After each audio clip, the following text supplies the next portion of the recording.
Amém? E eu escolhi, nessa noite, falar sobre um assunto que, olha, um tanto meio complicado, porque é a minha última pregação, antes da viagem. Eu podia trazer nessa noite uma palavra a respeito de uma questão meio mística, né? De tratar de questões místicas, tratar, não sei, de uma espiritualidade do dia a dia. Mas eu vou falar nessa noite, depois de 12 anos de ministério, eu nunca falei sobre isso, nunca preguei sobre isso.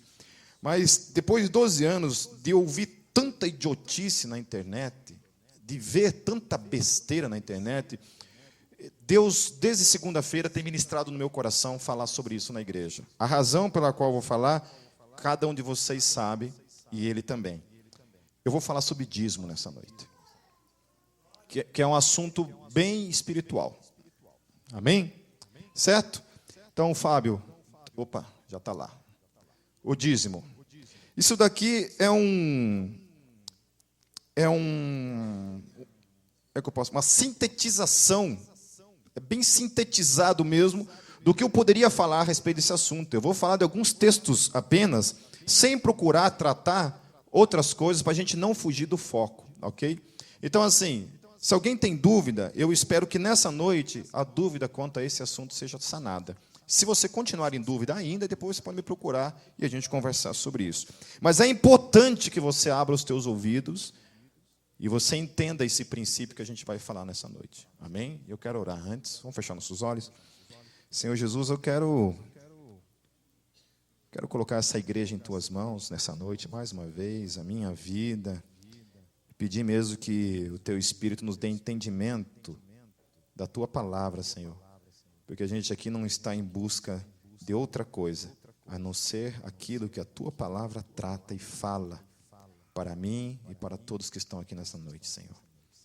Por isso, Senhor Jesus, que essa palavra não venha servir de escândalo, mas ela venha confrontar mesmo o nosso coração. Venha confrontar a nossa vida no reino. Venha confrontar, Senhor Jesus, a nossa vida como igreja, Senhor. É o que eu oro em nome de Jesus. Amém. Eu quero falar a respeito do dízimo, primeiro no Antigo Testamento. A história do dízimo, ela caminha com a história da religião desde os tempos de Abraão. Ou seja, essa questão do dízimo, ela não é uma questão única e exclusiva da igreja, do cristianismo. Ok? Então, quando se fala de dízimo, as pessoas pensam que isso é coisa que os pastores inventaram, coisas que a igreja católica inventou lá no quarto século para roubar o povo, né? Certo? Que os pastores deram um jeito ali, como é que a gente pode ganhar dinheiro fácil, né? Vamos criar essa questão do dízimo, ok? Então, o dízimo é uma coisa que existe há mais de 5.000 anos. E as outras religiões, antes do judaísmo ser instituído, o dízimo já fazia parte dos contextos religiosos desde o princípio. Desde a Babilônia, desde o Egito, já fazia parte esse princípio do dízimo. Por quê? Em Abraão, alguém tem dúvida de que Abraão existiu antes de Moisés? Muito antes de Moisés?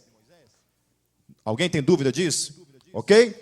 A questão do dízimo ligado aos levitas é uma coisa que vem praticamente 1.000 anos depois de Abraão. Ou seja, em Abraão, o texto diz lá em Gênesis 14, 18, 20, diz assim: E Melquisedeque, rei de Salém, trouxe pão e vinho, e era esse sacerdote do Deus Altíssimo. E abençoou-o e disse: Bendito seja Abraão pelo Deus Altíssimo, o possuidor dos céus e da terra, e bendito seja o Deus Altíssimo, que entregou os teus inimigos nas tuas mãos. E Abraão deu-lhe o dízimo de tudo. Ok? Então, Melquisedeque era um sacerdote do Deus Altíssimo.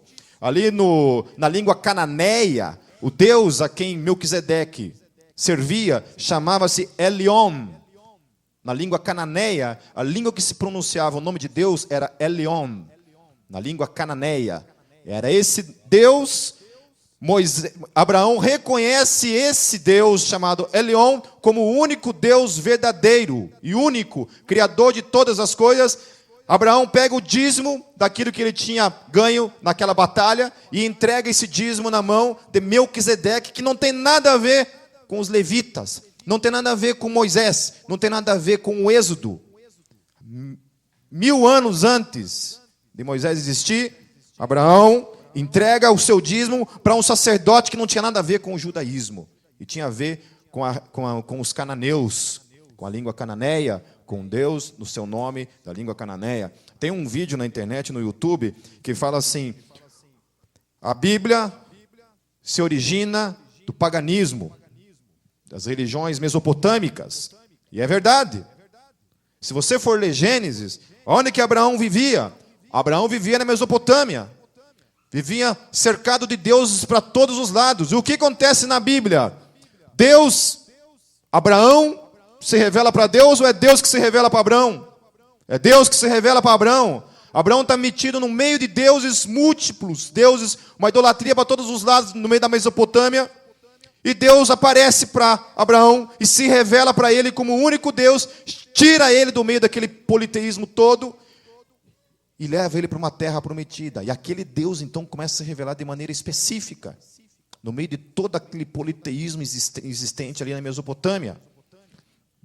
Então, é óbvio que a Bíblia surgiu do meio desse paganismo todo, desse politeísmo todo. O nome Deus surge da palavra grega Theos. Ok? Theos. Deus. Em hebraico, Yahvé. Em cananeu, Elion. Na língua maia, vira coxa. Vira Atlético, então, pronto. Oh, vocês estão com a moral baixa, perderam semana passada, seus. Os caras são sofredor mesmo. Eu não vou dar um parênteses nesse negócio de futebol. Eu larguei isso daí faz muito tempo, entendeu? Só existe uma alegria para mim em futebol, quando eu vou jogar bola. E ainda assim é uma desgraça, porque eu não jogo nada, entendeu? Agora esse negócio de sofrer por causa de time aí já era comigo. Putz, sai fora, estou fora disso. Entendeu? Porque, olha, veja só, eu gasto meu tempo vendo aquele analfabeto, feio para burro, não joga, de vez em quando faz um gol, os infelizes, né? Entendeu? E ainda por cima pega toda a mulherada lá, as Maria Chuteira, né? Eu vou ficar dando ibope para esses palhaços aqui, ó, bicho. Entendeu? Gasto meu dinheiro com a minha esposinha, comendo uma pipoquinha, com meu filhinho. Aí. E vou jogar bola com os amigos de vez em quando. Agora, futebol para mim já era. Muito tempo. Se quiser continuar sofrendo, o problema é teu. Voltando ao vira-coxa, né? Algumas traduções da Bíblia no Tupi-Guarani traduz Deus como Tupã. Agora, eu não me lembro se eles continuam com essa versão, chamando Deus de Tupã em Tupi-Guarani, ou eles encontraram um outro nome para se referir a Deus. Quando os cristãos tiveram que traduzir o nome de Deus para o grego, haviam várias opções na mitologia grega. Havia, por exemplo, Zeus. Né? Todo mundo já ouviu falar de Zeus, né? Que é o pai de Hércules. Né? Meu amigo. O DNA dele é muito parecido. Assim, né? O pai de Hércules. A história de Hércules é uma coisa muito interessante. É muito parecida com a história de Jesus. Né? Porque era um Deus que se fez também semi-homem, né? Era um semideus, era filho de Deus e era homem. Né? E para chegar ao céu ele tinha uma obra para fazer também. Bom, longe de mim falar sobre mitologia. Mas daí dentro da cultura da mitologia grega existia Theos. Quem era Theos? Theos era o criador de todas as coisas e incriável. Zeus era um deus que havia sido criado por outros dois deuses dentro da cultura grega. Porém, Theos era o único Deus incriável e criador de todas as coisas. Se você for procurar a palavra Theos em qualquer tipo de literatura, de religião grega, você vai encontrar lá. Quem é Theos? Deus, criador de todas as coisas e incriável. Esse é Deus. Assim, quando João pega Logos, quem é o Logos? A palavra criadora. Eles tiram isso da mitologia grega e usam dentro do cristianismo. Amém? Por que isso? Porque o Deus que nós cremos é o Deus de toda a terra. Olha só quem Melquisedeque está afirmando aqui. Ele afirma assim: o possuidor dos céus e da terra. Ele é esse Deus que possui todas as coisas de toda a terra. Ele é o único Deus. O único Deus existente. Aí Abraão pega e entrega o dízimo para esse cara. Note que Abraão, por ter sido abençoado por Deus, entrega o seu dízimo a quem? Ao sacerdote. Ele não entrega esse dízimo para o padeiro, não usa o dízimo para pagar o retiro, tá ok? Para ir para a praia no carnaval, não é isso. Para pagar suas contas, ele usa o dízimo para o sacerdote. Não havia lei levítica, havia apenas duas coisas ligadas a isso. Gratidão pelas bênçãos de Deus, como Deus o abençoou. E a segunda coisa, reconhecimento sacerdotal. Havia nessa atitude de Abraão para com Melquisedeque. Gratidão pelo que Deus tinha feito na sua vida, o abençoado. Note bem que ele não dá o dízimo pensando que Deus o haveria de abençoar, mas ele devolve o dízimo para Melquisedeque, porque ele tinha sido abençoado. E a segunda coisa é que ele reconhece o sacerdócio e reconhece que o sacerdote é aquele que deve administrar o dízimo. Amém? Continuando. Outro exemplo do dízimo antes da instituição levítica se encontra em Jacó. E Jacó fez um voto dizendo: se Deus for comigo e me guardar nessa viagem que faço, e me der pão para comer e vestes para vestir, e eu em paz tornar a casa de meu pai, o Senhor me será por Deus. E esta pedra que tenho posto por coluna será a casa de Deus, e de tudo quanto me deres, certamente te darei o dízimo. Mais uma vez, um texto que não tem nada a ver com os levitas. O templo não existia sacerdotes em tempo integral vivendo no templo, o templo não existia, como eu já falei, e Jacó usa esse termo. Então muita gente fala assim: ah, mas Jesus aboliu a lei. Tá, mas o que tem a ver a lei com o dízimo? O que tem a ver a lei com o dízimo? O dízimo não tem nada a ver com a lei. O dízimo não existia antes da lei existir. A instituição do dízimo para com os levitas é uma coisa que está ali. Mas o que Jesus tem a ver com a abolição disso aí? Não tem nada a ver. Isso aí vem antes disso tudo. Isso vem antes disso tudo. Aí continuando. Para quem Jacó entregaria o dízimo? Gênesis não revela, infelizmente. Não revela para quem ele entregava ou chegou a entregar. Porém, há coisas interessantes nesse voto. O dízimo seria resultado, primeiro, do cuidado de Deus para com Jacó. Segundo, do suprimento do pão de cada dia. E terceiro, de ter o que vestir. Olha bem a condição que Jacó fala assim: Deus, se acontecer essas três coisas comigo, eu vou te dar o dízimo de tudo. Então, cuidado. Segundo, suprimento. E terceiro, vestimenta. Amém? Porque o que acontece hoje em dia? Deus, se você me dá 2 carros, uma mansão, eu te dou o dízimo. Agora existe o dízimo profético. A mãe de uma amiga minha, a mãe de uma membro aqui da igreja, é professora numa outra igreja de escola dominical, ela dá aula de escola dominical. E o que aconteceu? Foi um pastor lá falar a respeito do dízimo profético. O que é o dízimo profético? É o seguinte: você estipula quanto você quer ganhar mês que vem. Então você fala assim: quero ganhar R$5.000 mês que vem. Aí você dá o dízimo, que seria R$500. Você dá o...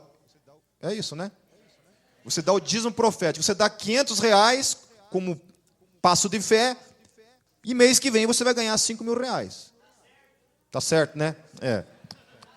O problema nisso tudo é: e quem é funcionário público? Como é que faz isso? Hein? Quem é empresário, é autônomo, ainda tudo bem, né? Aí a gente dá um descontinho, né? Mas e quem é funcionário público? Como é que faz esse tipo de coisa, esse tipo de loucura? Hein? Né? Então os caras estão inventando. Então não tem nada a ver com isso. Tem a ver com aquilo que Paulo fala, lá em 1 Timóteo 6,8. Olha que Paulo fala que tem tudo a ver com isso. Tendo, porém, sustento e com o que nos cobrirmos, estejamos com isso contentes. Amém? Amém? Olha só. Tem o que comer? Tem. Quando vai dormir, tem um edredomzinho lá para cobrir o cabeção? As banhas? Tem. Amém. Isso aí. Esteja feliz com isso. Esteja feliz com isso. Tem o que comer e tem o que vestir. Tem o que se cobrir. Amém. Todos os dias, quando eu vou orar com minha família, antes de dormir, eu oro assim: Deus, obrigado por essa cama gostosa. A minha cama é maravilhosa. Quando eu durmo fora de casa, eu não durmo, literalmente. Tenho uma dificuldade de dormir fora de casa. Mas na minha cama ali, fica um cachorrinho assim, vou me... Então agarro a Cátia assim, né? Dou uma chegadinha assim, pronto. Durmo bem a noite toda, né? E o Gabriel é um folgado. Toda noite ele pula para o meio da minha cama e dorme no nosso meio, viu, Jaguar. Amém? Aí, continuando.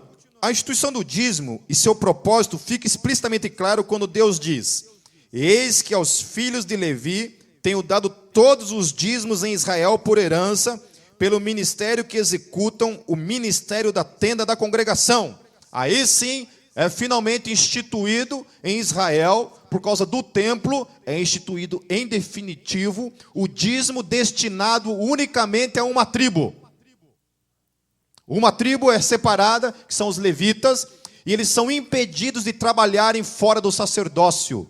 Eles não podiam plantar, eles não podiam criar nada. Eles são separados. Para isso, vocês vão cuidar unicamente e integralmente do serviço do templo. Todos eles são separados, uma tribo inteira é separada para isso. E aí Deus chega e ele fala o seguinte: olha, as outras 11 tribos vão sustentar essa tribo.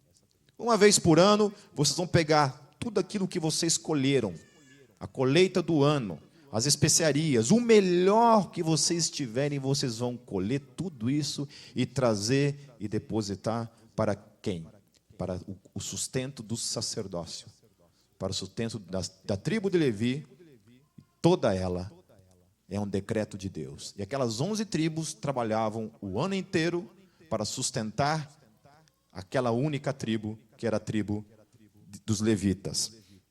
Uma tribo toda é separada para o sacerdócio integral.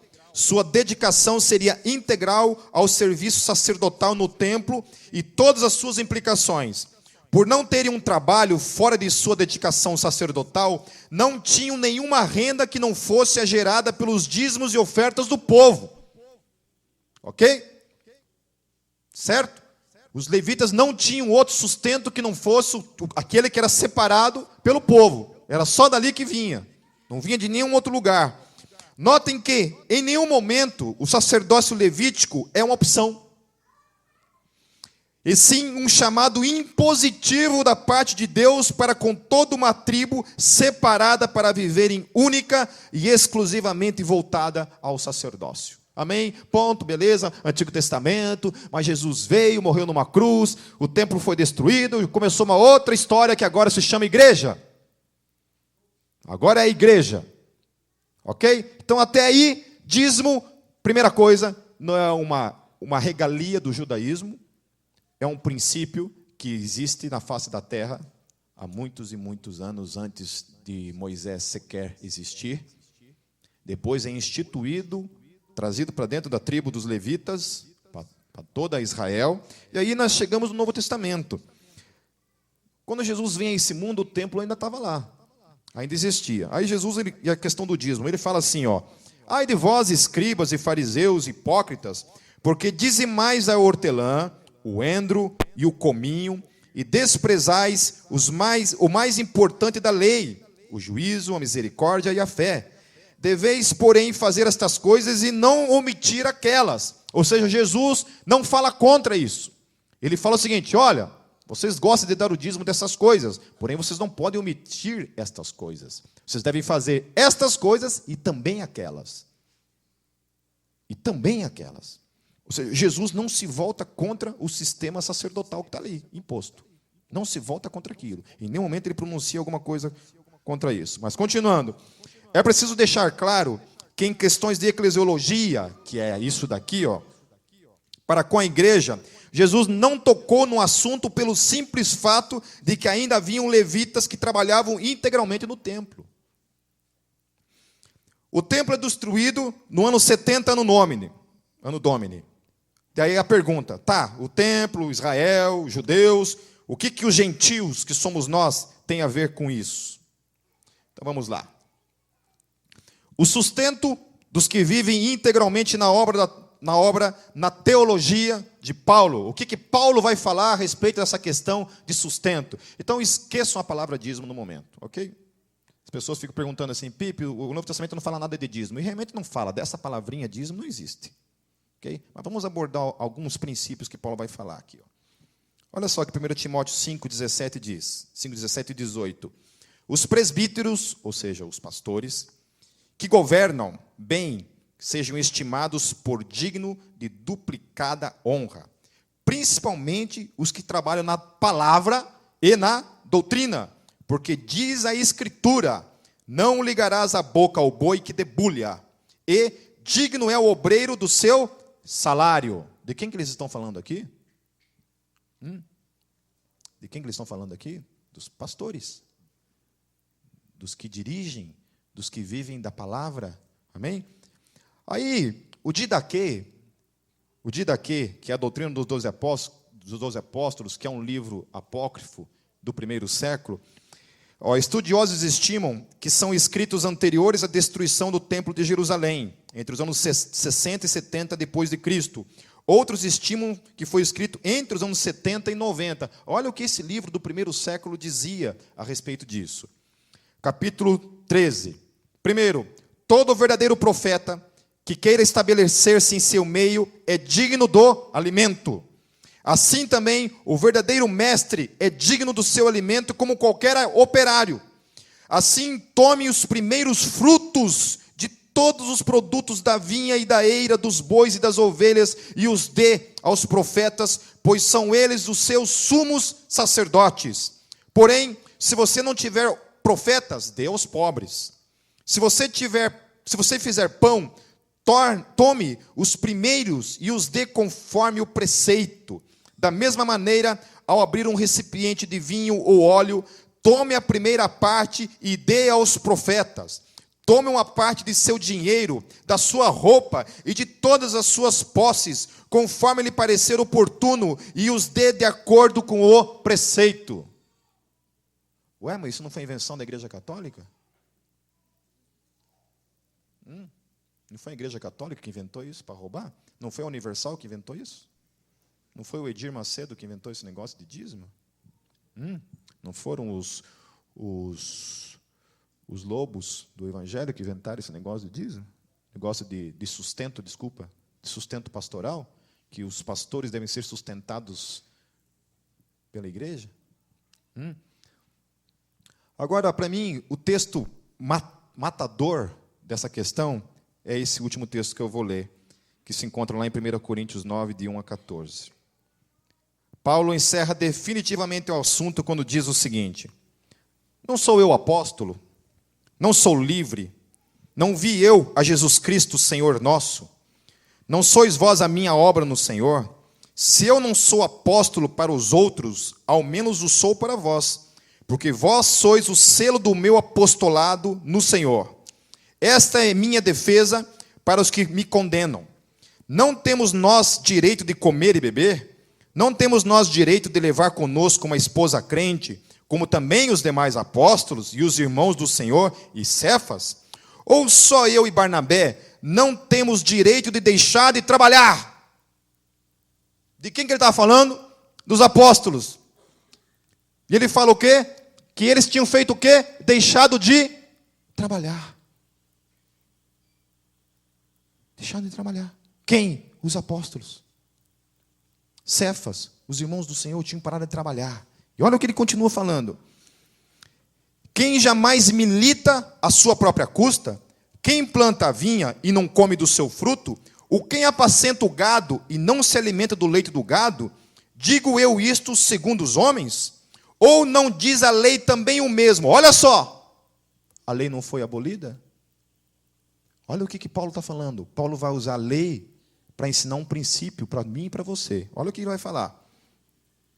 Ou não diz a lei também o mesmo?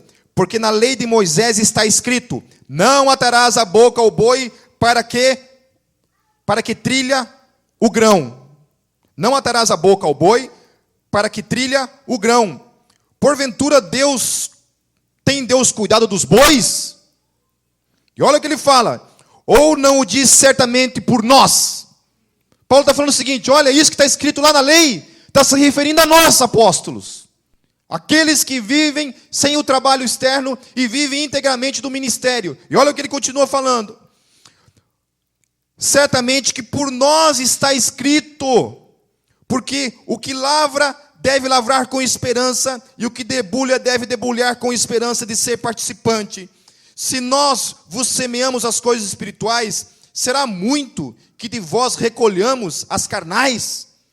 Se outros participam deste poder sobre vós, por que não, e mais justamente nós? Mas nós não usamos deste direito, antes suportamos tudo, para não pormos impedimento algum ao Evangelho de Cristo. E ele termina acabando com essa teoria, dizendo o seguinte: não sabeis vós que os que administram o que é sagrado, comem do que é do templo. Templo. O que os sacerdotes levitas faziam? Viviam onde? No templo. Eram sacerdotes sustentados por quem? Pelo povo. O dinheiro do povo todo era enviado para o sustento dos sacerdotes no templo. E Paulo está falando do templo aqui nas cartas aos Coríntios. Está aqui, ó. Aqui, gente, Novo Testamento. Gentios. Coríntios não era uma igreja em Jerusalém. Coríntios era uma cidade de gentios. Gente que não tinha nada a ver com o judaísmo, mas tinha a ver com Jesus Cristo, porque era igreja. Então, voltando lá, ó. Não sabeis vós que os que administram o que é sagrado comem do que é do templo? E que os que de contínuo estão juntos ao altar participam do altar? Assim ordenou também ao Senhor, aos que anunciam o Evangelho, que vivam do Evangelho. Amém? Olha só, Paulo está usando um princípio do templo. Vocês não sabem que aqueles que vivem do templo são sustentados por isso? E ele fala assim: assim também ordenou o Senhor. Para quem? Para vocês, igreja do Senhor Jesus Cristo. Para mim, para todos nós que estamos aqui. Ele diz assim, ó: assim ordenou também ao Senhor aos que anunciam o Evangelho, que vivam do Evangelho. Vivam do Evangelho. Isso tudo aqui que eu estou falando é porque um infeliz essa semana mandou um negócio para mim lá na minha comunidade lá, me falando sobre essas mesmas idiotices que eu escuto durante 12 anos a respeito de dízimo. A palavra dízimo. O que Paulo está falando é o seguinte: é o mesmo princípio estabelecido em Israel. Sacerdotes vivendo em tempo integral, sendo sustentado pelas 11 tribos. Entramos no Novo Testamento.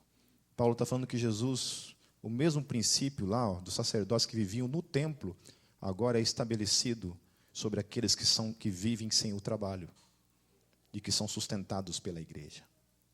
De quem estamos falando? De pastores que vivem em tempo integral, que não têm um trabalho no meio secular, que largaram tudo para viver integralmente na igreja, no reino, servindo. Amém? Amém? Olha, isso aqui eu vou mandar por e-mail. Depois você pode refutar tudo isso daqui. Ok? Pode refutar. E vou dizer mais uma coisa. Isso daqui que eu estou usando para vocês, como eu falei, é uma sintetização. Eu poderia vir aqui e encher vocês de outros textos que também vão tratar do mesmo princípio. Ok? Ok? Os que vivem em tempo integral, é obrigação da igreja sustentá-los. Todos vocês têm essa obrigação para com essa igreja. Porque o pastor, imagine só, vamos usar essa teologia, a teologia do que, vamos abolir tudo essa questão de dinheiro na igreja, né? Daí assim, eu vou trabalhar, eu e a Kátia, largar o tempo integral. Vamos trabalhar das 8 horas da manhã às 6 horas da tarde, ok? Beleza? Aí o dinheiro que a gente ganhar, a gente tem que pagar o aluguel daqui sozinho, a gente tem que pagar luz, a gente tem que pagar telefone, água, a gente tem que comprar cadeira com o nosso dinheiro, do nosso salário, a gente tem que cobrar equipamento com o nosso dinheiro, com o nosso salário. Alguém aqui acha que isso tem cabimento? Hã? Tem alguma lógica nisso? Se fosse comprar essas coisas com o meu salário, olha, o máximo que daria para fazer é uma reunião na minha casa. Né? Eu lembro que quando eu e a Cátia trabalhávamos fora do tempo integral, a gente saía do trabalho, ia para a igreja, ficava na igreja até umas 9 horas, saía da igreja, a galera ia para a minha casa, ficava até 1h da manhã na minha casa, né? E tanto que eu não tinha filho, né? Se é que vocês me entendem. Era só oração. Orava o dia inteiro. Era assim a vida. Quando a gente se mudou para Pinhais, adivinha? O Gabriel ficava longe, a galera não tinha como ir para minha casa. Então, daí parou a oração. Né? Então, assim, todos os dias, até 1h da manhã, era gente na minha casa. Eu acho ruim disso? Não, eu não acho ruim disso. Foi um tempo muito legal mesmo. Aí, a gente ia dormir 1h da manhã, a Cátia tinha acordado às 6h30, 7h da manhã, o Pinguim estava na minha casa, na minha janela lá, para tomar café comigo, né, Pinguim? Todo dia ele ia lá tomar café comigo. Foi um tempo maravilhoso, entende? Mas, assim, chegou um tempo que a igreja cresceu de uma forma que eu não tinha mais como. Eu estava me acabando, a minha saúde estava indo para o saco. Não aguentava mais. Aí eu fiz uma oração bem básica para Deus. Deus, se o Senhor quer que eu e minha esposa fiquemos mesmo em tempo integral, que eu perca todos os meus alunos na escola. Eu tinha uma média de 28 alunos na escola que eu dava aula. Estava muito tranquilo quanto a isso. A minha esposa trabalhava também, tinha muito bem o sustento dela também. Nosso sustento, a gente vivia muito bem. Nós tínhamos uma renda muito boa, eu e ela. E a igreja nos desafiou isso, Pepe. Chegou um tempo que você tem que ficar em tempo integral. Não está dando mais, que a igreja está crescendo, eu estou vendo que vocês estão se acabando. É virado em olheira. Virado em olheira, magro, né, sem dormir, sem comer direito, e assim era. E aí, eu coloquei esse propósito diante de Deus. Em 30 dias, eu perdi todos os meus alunos. Em 30 dias, eu literalmente perdi todos os meus alunos. E a gente entendeu, então, como a resposta de Deus, que o nosso tempo, vivendo fora desse tempo integral, tinha chegado, e nós tínhamos que nos dedicar em tempo integral. Tive que sair de onde a gente estava, que a gente pagava aluguel, tive que me mudar para uma casa lá em Pinhais, para não pagar aluguel, ficar longe, né?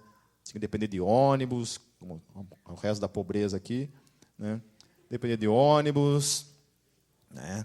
E aí o seguinte, a gente ganhava muito bem e teve que sair desse tempo de ganhar muito bem para ganhar um salário mínimo.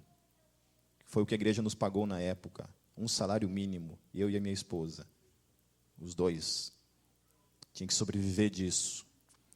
Depois a igreja foi crescendo mais, a igreja foi nos ajudando com mais do que isso. Mas eu estou dizendo isso porque há uma realidade ligada a essa igreja que é muito triste de saber, de olhar e perceber, que é, primeira coisa, o não reconhecimento de que Deus tem abençoado a vida de vocês. A segunda coisa, o não reconhecimento da minha vida como sacerdote na vida de vocês. Essas duas coisas. Sabe por quê? Pasmem. Sabe quantos % dessa igreja coopera financeiramente com essa igreja? 30% dela. 70% das pessoas que estão sentadas aqui, ou que não estão aqui hoje, não cooperam com R$1 para essa igreja. Isso aqui tudo é usado, a minha vida, a vida da minha esposa, tudo isso daqui é movimentado sem a cooperação de nenhum R$1 da parte de 70% dessa igreja. O que é isso? Falta de princípio bíblico, falta de ensino bíblico? Bom, se é isso, eis aqui o princípio bíblico dessa verdade, que eu e minha esposa, uma vez que saímos do tempo de viver um trabalho lá fora, nos dedicamos ao tempo integral. É uma obrigação de todos aqueles que se dizem membros dessa igreja, de que amam esse lugar, de que usufruem desse lugar, têm a obrigação de sustentar a mim, a minha esposa e a todo esse lugar. Eu falo isso como um profeta do Senhor na vida de vocês. Eu usei Malaquias aqui? Não. Falei que se vocês não derem o dízimo, Deus vai amaldiçoar a vida de vocês, que vocês vão ir para o inferno, que Deus vai arrancar a perna de vocês. Falei isso? Não. Eu não estou falando isso. Como eu falei, eu nem quis usar esse tipo de coisa para mim. Para mim isso daí não precisa ser usado. Para mim é o óbvio de que nós temos um chamado em tempo integral para com vocês. E vocês têm que cumprir a parte de vocês nisso. Amém? Para vocês terem uma ideia, nós estamos falando de 30%, né? E Deus se pergunta assim, Pipe, mas como é que essa igreja sobrevive? Pasmem, sobrevive de ofertas de muita gente que manda de fora. Gente que manda dízimo, que não é da Gólgota, que manda dízimo para cá. Gente que vende terreno lá e manda o dízimo para nós. Gente que reconhece essa igreja, reconhece a bênção que essa igreja é, reconhece o meu e o ministério da minha esposa, o ministério dessa igreja. Eu quero orar por isso. Senhor Deus, eu sei que a palavra nessa noite, Jesus, ela está muito longe de ser uma palavra agradável, que a gente sai daqui feliz por ela, Senhor. Ela não é uma palavra que nos faz sair daqui em êxtase, Senhor Jesus.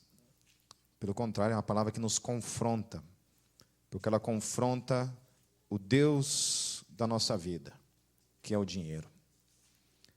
Ela confronta a nossa confiança. Ela confronta a nossa total dependência da Tua provisão. Ela confronta isso no nosso coração. Ela confronta, Senhor Jesus, o nosso reconhecimento. O reconhecimento de que o Senhor tem nos abençoado. Porque ela confronta a nossa gratidão, Jesus. Ela confronta, Senhor, o reconhecimento dos pastores dessa igreja, Senhor.